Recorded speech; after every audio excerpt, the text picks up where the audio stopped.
What is good, fellow GRists? I think it's time we talk about the successor of the RICOH GR III.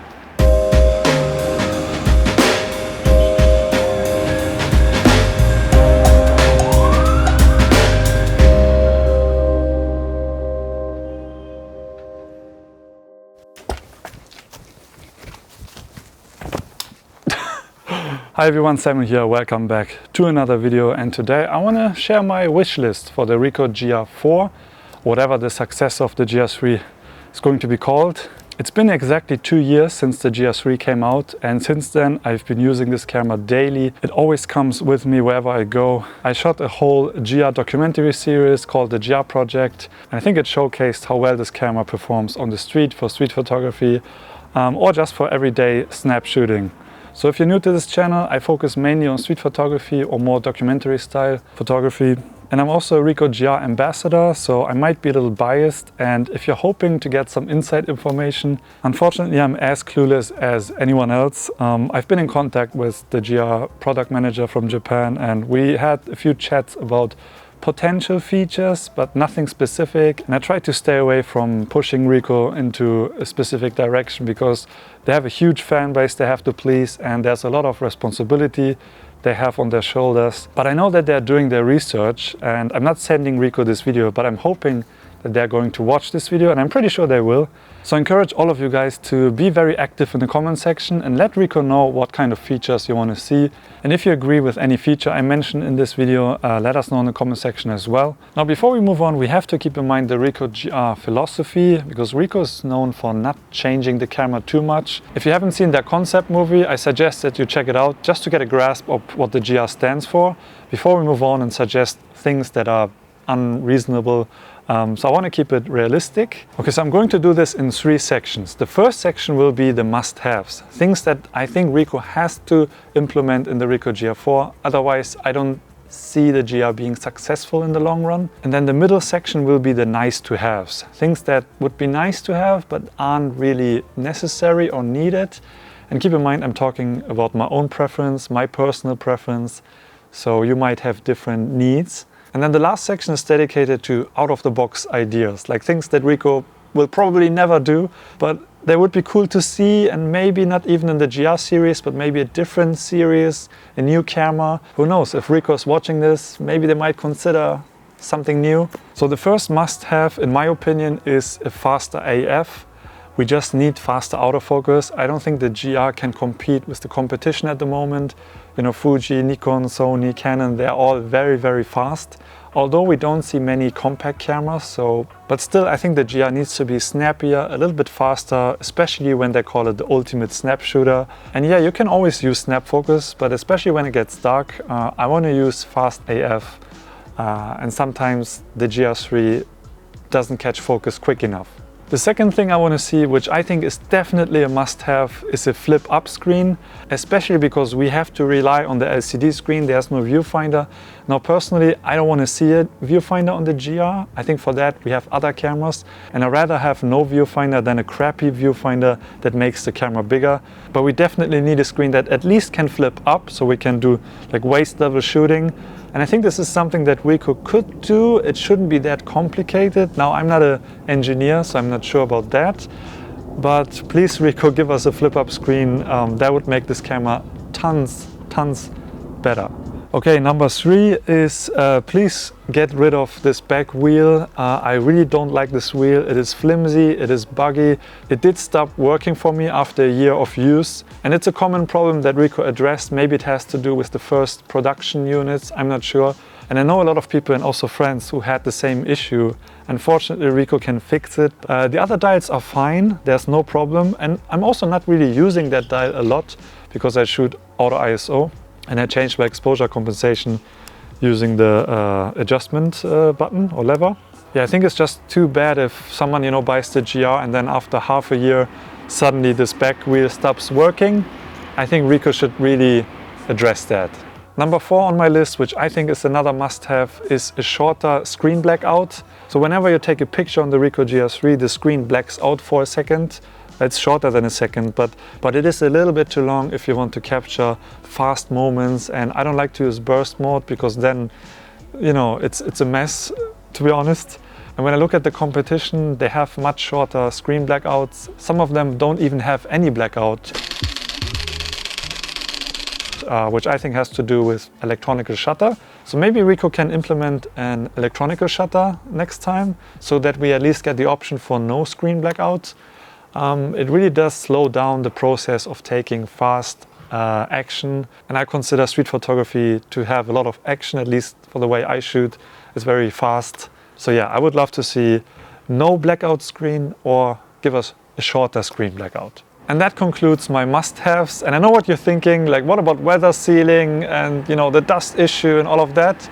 We will get to it, but for me, they fit under the nice-to-haves, for me personally, because I can live without them. Okay, so here are my nice-to-haves. Number one, frame lines for the crop mode. So in the GR3 we can crop into 35mm or 50mm, and I personally use the 35 a lot. And that's totally fine, but how cool would it be to see frame lines instead of the full frame? Maybe it could be an optional setting. You can switch between full frame and frame lines. Because for street photography, being able to see outside of the frame, you know, similar like a rangefinder, for example, helps a lot getting, you know, that decisive moment and seeing subjects entering the frame. And I think it could be very cool having frame lines instead of the full frame crop.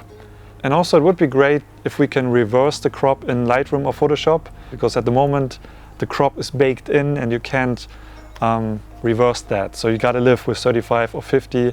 And I think Leica is doing that. If you use one of the crop modes, then you can still use the crop tool inside Lightroom or Photoshop and then get the full 28 when we are talking about the Leica Q, for example. So number two is a higher resolution sensor. Because, and we're going back to the crop mode now, when I crop to 35 on this camera, I have like roughly 16 megapixels, which is fine. For most people it's fine, but it would be nicer to have, like, let's say 24 megapixels when cropping down to 35mm. So maybe give us a 40 megapixel sensor. I know it's a little extreme, but it would be very cool, especially for using the crop modes. But personally, I don't need more than 24 megapixels. That's why I didn't include this in the must-have section, because 24 megapixels is plenty resolution, the lens is sharp, so it's enough for me. But for using the crop modes, it would be good to have a little bit more resolution. So my next nice-to-have feature would be the positive film effect from the RICOH GR and GR2. If we could have that in the GR4, or maybe a firmware update. I don't know if that is possible, because so many GR users love the positive film effect from the GR and GR2, but don't love the positive film effect on the GR3. Now I think the GR3's positive film effect is quite nice. It is more realistic, but maybe you don't want realistic colors all the time. So I don't know if this is possible, but this would make this camera so much. And then I also don't need to sell my presets anymore, which come close to the legacy positive film effect, but not quite. It's not the same. So RICOH, if you could give us the legacy positive film effect in this camera or the next one. Number 8 on my list, better JPEG resolution. What I mean is the JPEGs out of this camera are decent, they're okay, but they lack a little bit of sharpness. I find them much softer than the RAW files. And this is especially an issue for me, at least personally, because we can't use the camera filters in Lightroom or Photoshop for our RAW files. This is something that I actually told them in person. But from what I've heard, it's very expensive because Adobe has to do that. And I don't know, maybe there's not enough budget to pay Adobe to give us these filters. But if the JPEG files would be just a little bit sharper, closer to the RAW files, then that would be a good workaround. Next on my list is longer battery life, and I think we can all agree that the battery life is not awesome on this camera. Now for me personally, it was never a big issue, because when I go out, I rarely use one battery. So just having one spare battery is enough for me, because the way I shoot is I only turn my camera on when I take a picture, and then I turn it off again. So that saves a little bit of battery. But even on a full sunny day when it's really hot and I shoot a lot, I may spend 3 to 4 batteries, which is fine. It's not great, but yeah, a nicer battery would be a nice to have. A nicer battery? I mean a bigger battery, or bigger capacity battery. Okay, and next we got to talk about weather sealing, and that would be a very nice to have. For some people it's a must have. And yeah, I can understand it. It's a no, it's not a street photography camera, but it is a snap shooting camera. You want to take pictures anytime, everywhere. So even when it's raining, you want to be able to take pictures. And unfortunately, you can't just go out in the rain and expect the camera to not get any issues down the line, or go to the beach and have a peace of mind that your camera isn't collecting any salt. And I think the only thing that is holding back RICOH to implement weather sealing is the lens design. I don't think it's possible to weather seal this specific lens. So maybe, and this is on my list as well, maybe redesign the lens. Now, the other challenge is, how can you design a new lens that doesn't retract and still keep it as compact as this? It's definitely a challenge, and I'm sure that RICOH is considering all the options. But I don't know if we will see that in the near future. Another nice to have, but not a must have, is a built-in flash. I really enjoyed the flash on my RICOH GR. I used it a lot, and I really like to use the additional optical viewfinder and then turning the screen off and then using the GR like almost like a film point and shoot. And to be honest, I'm not quite sure if I really want to see a flash in the new GR. It would be nice to have one, but I also know that they had to get rid of it to make more space for the image stabilization unit. By the way, if you haven't seen my RICOH showroom video, I will link it up here. The product manager of RICOH Japan showed me different camera body designs, and he also showed me what's inside the GR, the whole sensor unit, and it was pretty clear that there was just not space anymore for a flash. Now, I really love the image stabilization from the GR3, and I don't want them to take it away. I think it's one of the best features of this camera. I'm able to shoot pictures in basically pitch black darkness. So if I would have the option between flash or IBIS, I would choose IBIS. But maybe we can have both?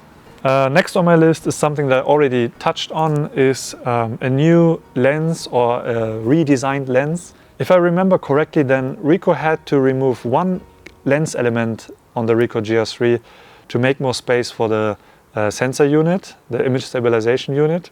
And I don't know if that is the cause of less contrast, because for me personally, I think there's less contrast in this lens compared to the GR or GR2, especially when you stop down the lens. I find that diffraction takes place after f4 already. And I did some testing comparing the GR3 to a Leica lens, the Leica Emerald 28. And what I found out that the sweet spot of this camera is at f2.8 actually. That's when the lens is the sharpest, it has the nicest contrast. And then once you stop it down, you lose a little bit of contrast. And especially when it's very sunny outside and you want to stop down the lens to f11 or 16, I'm not 100% happy with the contrast, the micro contrast. I think it was better on the GR. I don't know, maybe they can put back the one lens element they took out. Yeah, just to have a little bit more contrast in this lens would be great. Oh man, it's getting dark, I have to hurry. Next I want to talk about the RAW developer. Now, I really enjoy developing my photos inside the camera. I think it's much better than on the Fuji cameras, because at least you can see a preview on the GR. But I think the RAW developer would be even better if we were able to save a preset, maybe one or two presets, so we don't have to always change each slider. And then maybe we can do batch editing as well. That would be another feature that would be nice to see.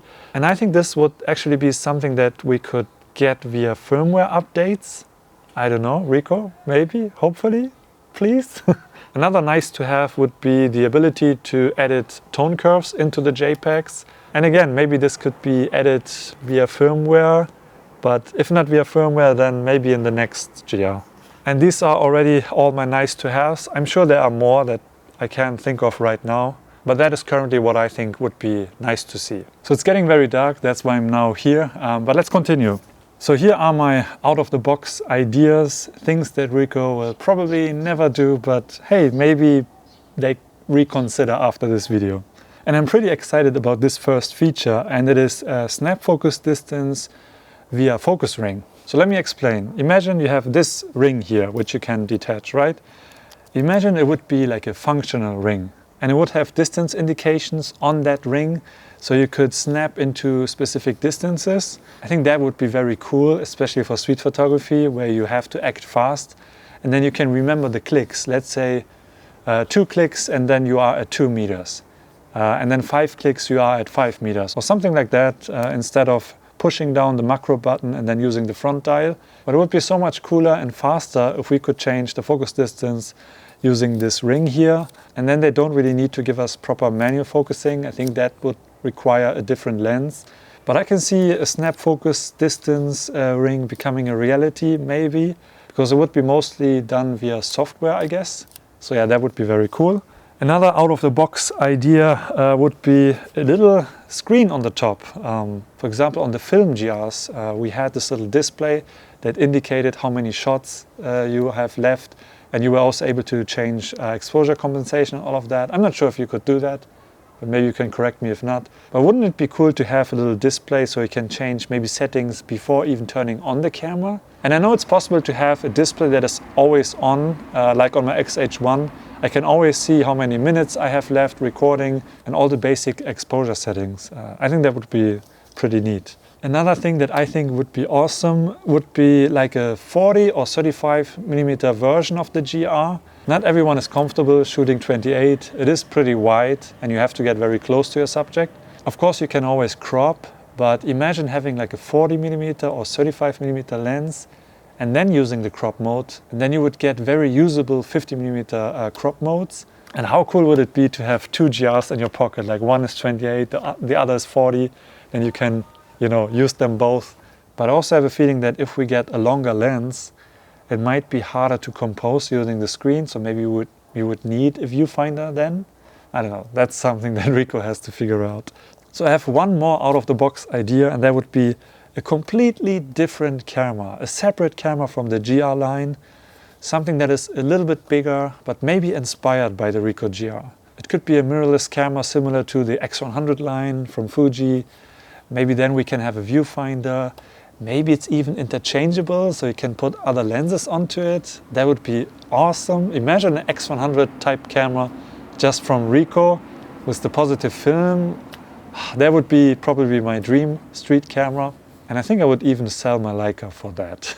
Oh man, it got dark quick. Hopefully this is not too noisy. But that's basically it. These are my must-haves, my nice-to-haves, and a few out-of-the-box ideas. And as I said in the beginning, please let me know in the comment section and let RICOH know in the comment section if you like these ideas, these suggestions. And if you want to share your own wish list, please do so. I really want to see what you guys want. And I'm pretty sure that RICOH is going to check out your comments, because I know they're doing a lot of research and I know they watch my videos, so please share your opinions. And yeah, I don't know when the next camera is coming out.